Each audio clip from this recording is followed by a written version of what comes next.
Indian റെയിൽവേയിലേക്ക് നിങ്ങൾക്ക് apprenticeship ആവാൻ താല്പര്യമുണ്ടെങ്കിൽ പുതിയൊരു നോട്ടിഫിക്കേഷൻ കൂടെ റിലീസായിരിക്കുകയാണ്. ഒരുപാട് നോട്ടിഫിക്കേഷൻസായി അപ്രന്റീസ്ഷിപ്പ് നോട്ടിഫിക്കേഷൻസ് വന്നുകൊണ്ടിരിക്കുകയാണ്. ലേറ്റസ്റ്റ് ആയിട്ട് വന്ന നോട്ടിഫിക്കേഷനാണ് ഇന്ത്യൻ റെയിൽവേയിലേക്ക് വിളിക്കാൻ പോകുന്ന railway recruitment cell west central റെയിൽവേയിലേക്കാണ് വാക്കൻസി. ഓൺലൈൻ അപേക്ഷ തുടങ്ങിയിട്ടുണ്ട്. 5-ാം തീയതി മുതൽ നിങ്ങൾക്ക് അപ്ലൈ ചെയ്യാം. ഓഗസ്റ്റ് 5 മുതൽ നിങ്ങൾക്ക് സെപ്റ്റംബർ 4 വരെ സമയമുണ്ട്. അതിന് മുന്നേ നിങ്ങൾ ഒഫീഷ്യൽ വെബ്സൈറ്റ് വഴി അപ്ലൈ ചെയ്യുക. ആപ്ലിക്കേഷൻ ലിങ്ക് ഞാൻ താഴെ കൊടുക്കാം. അപ്പോൾ താല്പര്യമുണ്ടെങ്കിൽ നിങ്ങൾ തീർച്ചയായിട്ടും ഇത് അപ്ലൈ ചെയ്തോളൂ. ഇന്ത്യൻ റെയിൽവേയിലേക്ക് നിങ്ങൾക്ക് അപ്രന്റീസ്ഷിപ്പ് ട്രെയിനിങ് ആയിരിക്കും കിട്ടുക, സ്ഥിര ജോലി ആയിരിക്കില്ല എന്ന് പ്രത്യേകം നിങ്ങൾ ശ്രദ്ധിക്കുക. നിങ്ങൾക്ക് അപ്രന്റീസ്ഷിപ്പ് കഴിഞ്ഞ് ഇറങ്ങിയാൽ ആ ഒരു സർട്ടിഫിക്കറ്റ് വെച്ച് വേറെ റിക്രൂട്ട്മെൻറ്റുകളൊക്കെ വരും. അതിലേക്ക് നിങ്ങൾക്ക് പ്രിഫറൻസ് കിട്ടും. അതാണ് ഈ അപ്രന്റീസ്ഷിപ്പ് കൊണ്ട് ഉദ്ദേശിക്കുന്നത്. അപ്പോൾ ഓരോ ഡിവിഷനും അതിൻ്റെ വാക്കൻസിയാണ് ഇവിടെ കാണുന്നത്. മൊത്തം വാക്കൻസി ഞാൻ പറഞ്ഞുതരാം.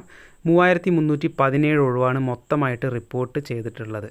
എലിജിബിലിറ്റി കണ്ടീഷൻ പറയുന്നത് 15 വയസ്സ് മുതൽ 24 വയസ്സ് വരെയുള്ള ജനറൽക്കാർക്ക് അപ്ലൈ ചെയ്യാം. ഇനി നിങ്ങൾ SC/ST കാരാണെങ്കിൽ 24 എന്നുള്ളത് 29 ആയിരിക്കും ഏജ് ലിമിറ്റ് വരിക.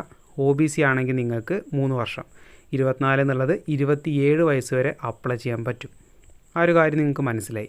ഇനി ക്വാളിഫിക്കേഷൻ പറയുന്നത് 10ാം ക്ലാസ് പാസ്സാവുക, 50% അഗ്രിഗേറ്റ് മാർക്ക് വേണം 10ാം ക്ലാസ്സിൽ. അതിൻ്റെ കൂടെ ഒരു ITI ട്രേഡ് നിങ്ങൾ പാസ്സായിട്ടുണ്ടാവണം. ITI ട്രേഡ് ഞാൻ കാണിച്ചു തരാം, വീടിൻ്റെ ലാസ്റ്റ് ഞാൻ കാണിച്ചു തരാം. ഇനി നിങ്ങൾക്കൊരു പോസ്റ്റ് വരുന്നുണ്ട്, മെഡിക്കൽ ലാബറട്ടറി ടെക്നീഷ്യൻ എന്നൊരു പോസ്റ്റ് വരുന്നുണ്ട്, പെതോളജി ആൻഡ് റേഡിയോളജി. അതിലേക്ക് നിങ്ങൾക്ക് അപ്ലൈ ചെയ്യാൻ ലാബ് പോസ്റ്റ് ആയതുകൊണ്ട് തന്നെ +2 സയൻസ് പാസ്സായിരിക്കണം. +2 സയൻസും അതിൻ്റെ കൂടെ നിങ്ങൾക്കൊരു ITI ട്രേഡ് സർട്ടിഫിക്കറ്റ് ഹോൾഡറുമായിരിക്കണം.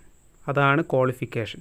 അപ്പോൾ 10ാം ക്ലാസ് വിത്ത് ITI പാസ്സായവർക്ക് അപ്ലൈ ചെയ്യാൻ പറ്റുന്ന പോസ്റ്റും +2 സയൻസ് വിത്ത് ITI പാസ്സായവർക്ക് അപ്ലൈ ചെയ്യാൻ പറ്റുന്ന പോസ്റ്റുകളാണ് ഇവിടെ പറയുന്നത്. ഇനി ഇതിൻ്റെ മറ്റ് ഡീറ്റെയിൽസ്, സെലക്ഷൻ വരുന്നത് നിങ്ങൾക്ക് ഫിസിക്കൽ ടെസ്റ്റോ എക്സാമിനേഷനോ ഒന്നും വരുന്നില്ല. നിങ്ങളാദ്യം മാർക്കിൻ്റെ അടിസ്ഥാനത്തിൽ ഷോർട്ട് ലിസ്റ്റ് ചെയ്യും. അതിൻ്റെ ഷോർട്ട് ലിസ്റ്റ് പ്രകാരമായിരിക്കും നിങ്ങളെ ഡോക്യുമെൻറ്റ് വെരിഫിക്കേഷന് വിളിക്കുക. അതാണ് സെലക്ഷനായിട്ട് വരുന്നത്. പിന്നെ ആപ്ലിക്കേഷൻ ഫീസ് നിങ്ങൾക്ക് 141 രൂപ ഫീസ് അടയ്ക്കണം. SC/ST കാരാണെങ്കിൽ നിങ്ങൾക്ക് 41 രൂപ, വുമൺ കാൻഡിഡേറ്റ്സിനും. അപ്പോൾ ജനറൽ OBC ഒക്കെ ആണെങ്കിൽ 141, SC/ST കാൻഡിഡേറ്റ്സും പിന്നെ എല്ലാ വുമൺ കാൻഡിഡേറ്റ്സിനും 41 രൂപയാണ് ആപ്ലിക്കേഷൻ ഫീസായിട്ട് പറയുന്നത്. ഇത്രയും കാര്യങ്ങൾ നിങ്ങൾക്ക് മനസ്സിലായി. ഇതാണ് ഓരോ ഡിവിഷൻ അതിൻ്റെ ട്രേഡുകൾ വരുന്നത്. അപ്പോൾ ട്രേഡുകൾ ഞാൻ സെപ്പറേറ്റ് വായിക്കുന്നില്ല. കാർപ്പൻ്റർ, ഇലക്ട്രീഷ്യൻ, ഫിറ്റർ തുടങ്ങിയ ഒരുപാട് ട്രേഡുകൾ വന്നിട്ടുണ്ട്. നോട്ടിഫിക്കേഷൻ ലിങ്ക് ഞാൻ താഴെ കൊടുക്കാം. ആ ഒരു നോട്ടിഫിക്കേഷൻ ലിങ്കിൽ നിങ്ങൾക്ക് ട്രേഡും കാര്യങ്ങളും കിട്ടും. നിങ്ങൾ എന്തായാലും നോട്ടിഫിക്കേഷൻ നന്നായി റീഡ് ചെയ്തോളൂ.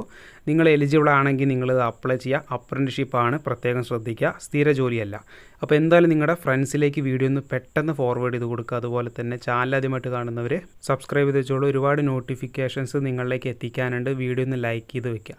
എന്തായാലും നമുക്ക് അടുത്തൊരു വീഡിയോ ആയിട്ട് കാണാം. ബൈ.